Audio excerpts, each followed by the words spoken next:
bà mong ôn này ngày thì má đấy không được ngày thì 3 thì 4 á và nếu nhung đặt một tô tết với nhung hai ban ngày chân mồn trong một phần một tố mà hoặc xài á nhung hai ban ngày chân mồn tích thành cái này nhung ao xi lên tràn tích để sang nhung lục vốn bón sắp chẳng ao xi lên tràn tích ở làng lô bình vậy ngày nét sao mấy lẹ lô đâm rồi đập mũi chạm mà lệ và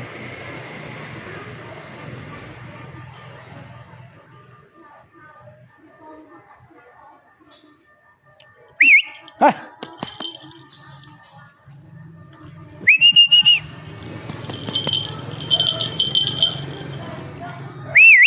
Hey. Hấp hấp ngày nay nhâm chân ai xi trên này chào lại tại dân hạt đấy là dân phải làng chót viên lên nè gọt lò này hấp và biết nguồn về biết nguồn nạc sai này chơi người nè nè bằng trắng về lều đầy tích mà nhầm đồ tích xem nhầm đồ này tích bản này đang sao bằng trắng tới về đang học nằm ruộng nguyên tích mình đấy không chặt đây anh chặt đầy chọn bác không có đó chặt đầy bạn chân về hiện chặt đầy giới về sang bây giờ này vậy mấy nó không bồn sạch đấy tu tới về hiện chặt đầy giờ này tỏ về sang bây giờ mình về hiện chặt đầy giờ ta cho trừ vô chặt đầy trừ chọn chân với xui lò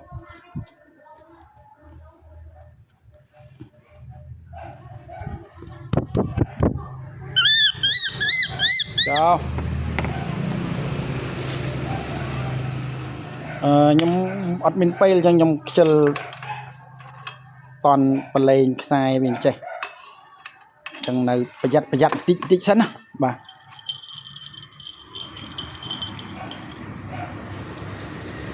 mình chặt đại dương đây giờ thơ ai viết tới việc canh là tục chặt dương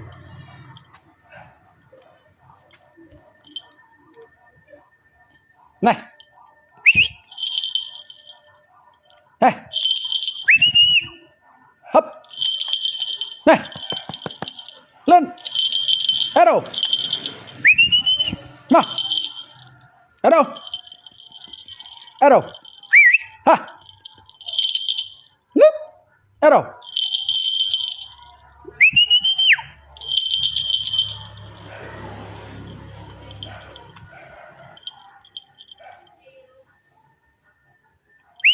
này ở đâu nhung hai giờ ngày sao mình mùi chăm nhung đọ cho ngày về si bàn mùi hết sưu là này quần này là bàn màu đầy đòn hết đang sưu này mấy và hai món nguồn tập bộ về trắng về đèn leo đầy mà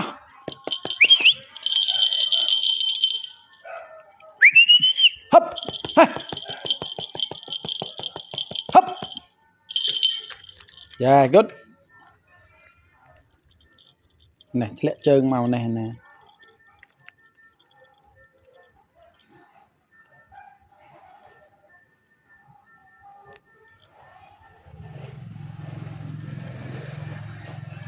này trơn trên đây này trơn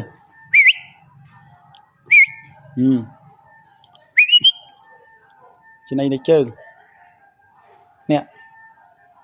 chơi ngay nắng trên này trơn nắng mình mơ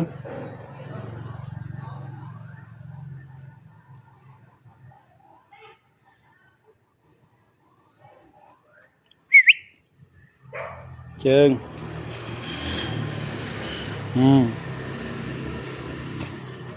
mình ăn cắt sạch thông đến cắt túi chẳng ai đi về bán này chào về ở VC hay cả mọi ở về nhằm chơi cả đây và chỉ nhận đọ cho ngài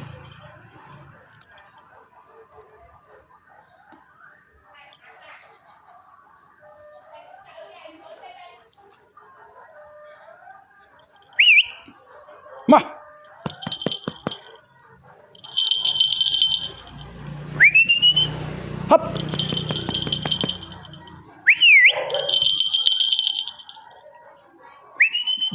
này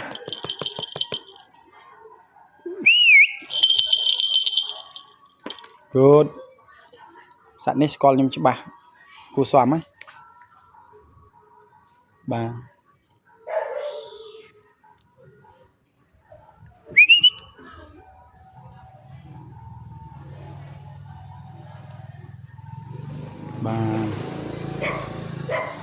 mà cho tiết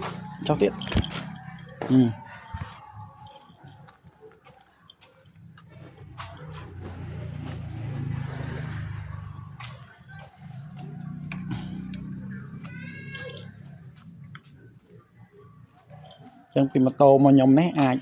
đỏ phần này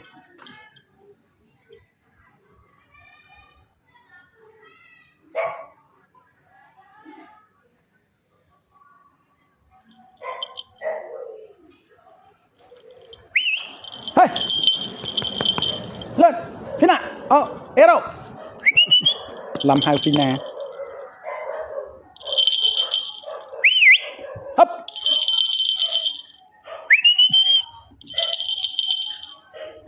good job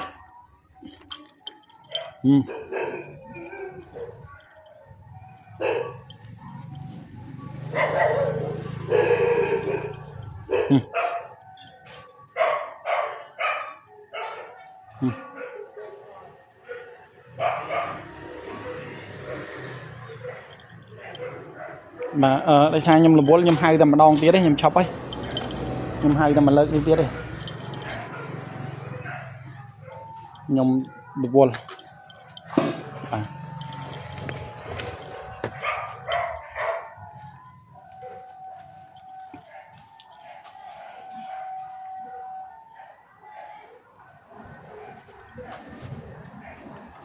đòn này đo là đây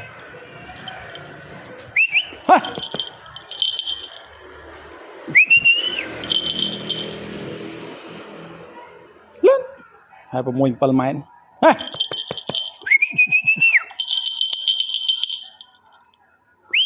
ở đâu hấp ha good yeah ok tiết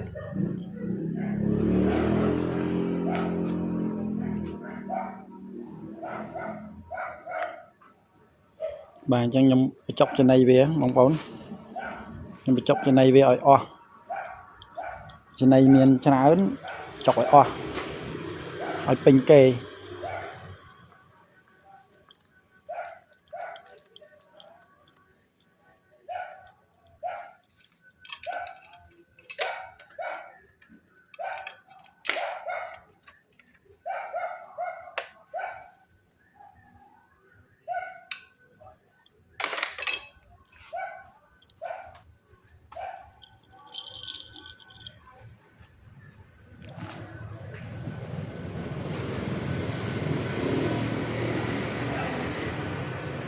bà chẳng ngày này lọ mà rồi đập mùi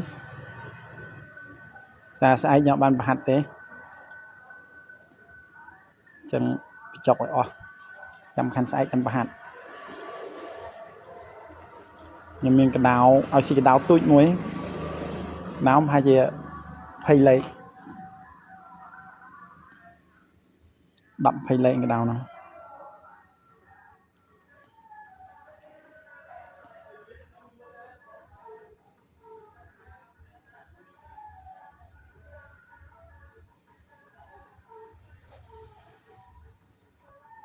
bà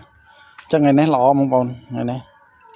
theo bàn lọ arrow bà nhưng mình vẫn đang ấy mong bồn học cuốn